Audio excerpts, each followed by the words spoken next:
ونستعينه ونستغفره ونؤمن به ونتوكل عليه ونعوذ بالله من شرور أنفسنا ومن سيئات أعمالنا من يهده الله فلا مضل له ومن يضلل فلا هادي له ونشهد أن لا إله إلا الله وحده لا شريك له ونشهد أن سيدنا وسندنا وحبيبنا محمد صلى الله عليه وسلم تسليما كثيرا كثيرا.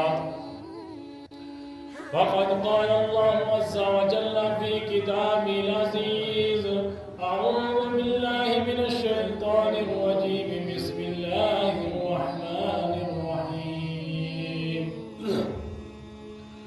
أطيعوا الله وأطيعوا الرسول وإن تنازعتم في شيء فردوه إلى الله ورسوله.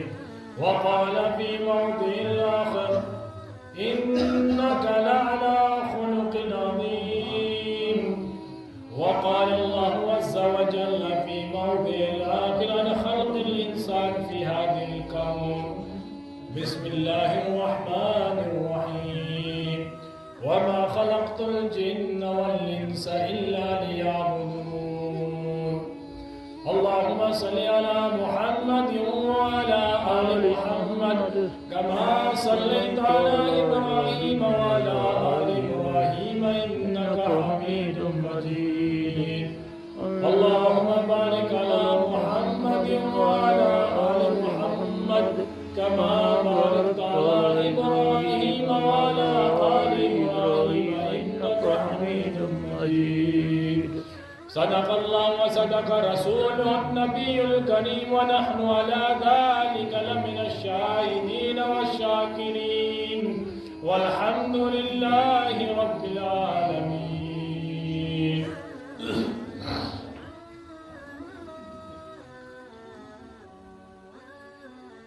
محترم حضرات،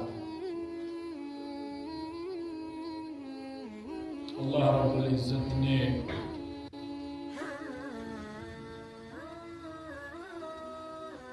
اس کائنات کی تخلیق فرما کر انسان کو یہ باور کرایا کہ انسان کی پیدائش کا مقصد اللہ کی بندگی کرنا، اس کی عبادت کرنا ہے۔ اس طرح تو اللہ رب العزت نے پوری زمین کو اپنی عبادت گاہ بنایا، لیکن مخصوص مقامات، مخصوص جگہ اس لیے متعین کی گئی تاکہ انسان جو اشرف المخلوقات ہے وہاں پر جمع ہو کر ایک ساتھ اللہ کی بندگی کریں اور ساتھ میں اپنے دلوں میں بھائی چارگی کو بھی پیدا کریں۔ اس جماعت کو قائم کرنے کے لیے حضرت آدم علیہ الصلوۃ والتسلیمات نے سب سے پہلے بیت اللہ کی بنیادیں رکھی۔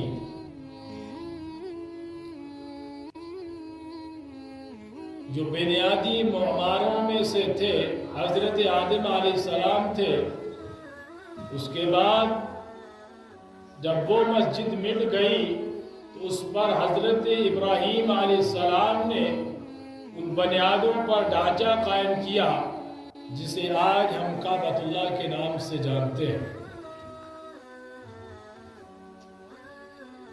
کعبۃ اللہ ایک ایسی مقدس جگہ ہے، ایک ایسی پاک جگہ ہے جس کے بارے میں اللہ رب العزت نے فرمایا کہ تمام مسلمان، تمام انسان جب بھی اللہ کی بندگی کریں گے اپنا چہرہ کعبۃ اللہ کی طرف کر کے کریں گے۔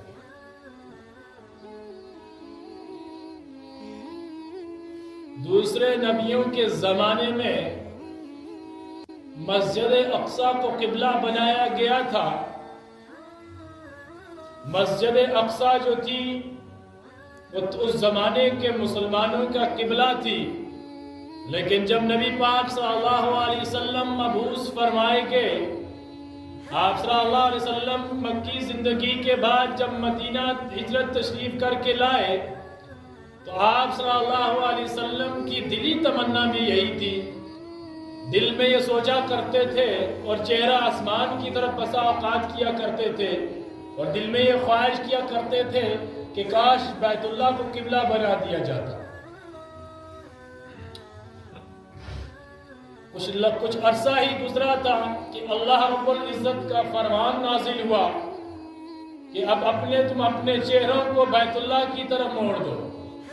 تو جو مسلمان جس حالت میں تھے، کوئی رکوع کی حالت میں تھا، کوئی قیام کی حالت میں تھا، کوئی سجود کی حالت میں تھا، کوئی نماز کے باہر والی حالت میں تھا، یعنی جس حالت میں بھی تھے وہ اسی حالت میں اپنے چہروں کو بیت اللہ کی طرف کر لیا.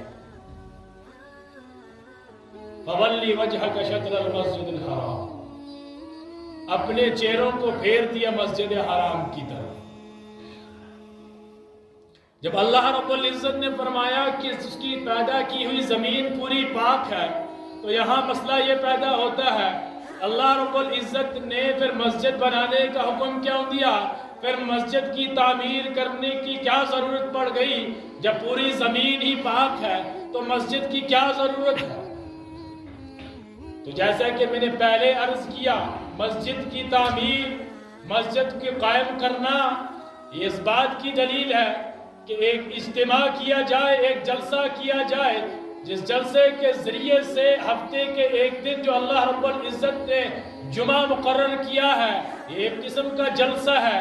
اس جلسے میں شمولیت اختیار کر کے تمام مسلمان اپنے دلوں کو حقد، کینے، بغض سے پاک کریں اور ایک جٹ ہو کر اللہ کی بندگی کریں.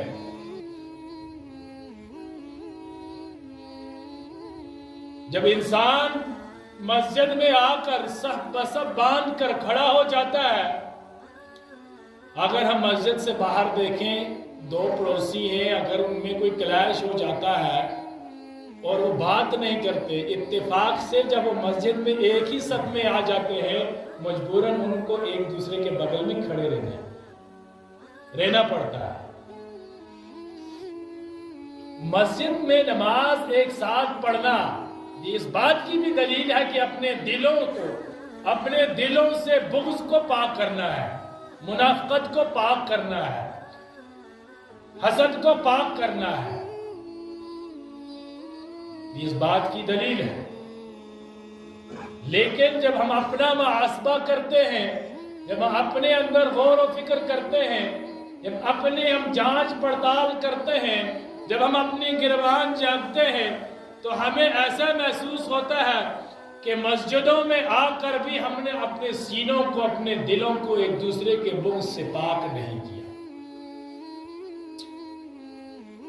لیکن ہمارے نبی کا نمونہ دیکھیے، اسوہ دیکھیے، لوگوں نے کتنا تنگ کیا، کتنا پریشان کیا. کبھی بھی آپ صلی اللہ علیہ وسلم نے کسی کے خلاف اپنے دل میں بغض نہیں رکھا. یہ نمونہ ہے. ہماری کنڈیشن یہ ہے، ہم اپنی ذات پہ تو خرچ کرتے ہیں، ہم اپنے گھروں میں تو آرام سے رہتے ہیں، لیکن جب ہم مسجد کے اندر داخل ہوتے ہیں تو تمام مسائل کو کھڑا کر دیتے ہیں. حالانکہ فقہائے کرام نے لکھا ہے، جو مانگنے والے ہوتے ہیں، جو کہ مجبور ہوتے ہیں، ان کے سلسلے میں بھی یہاں مسجد سے اعلان کرنا کہ ان کو چندہ دے دو، یہ مکروہ ہے، کیونکہ یہ دنیاوی چیز ہے.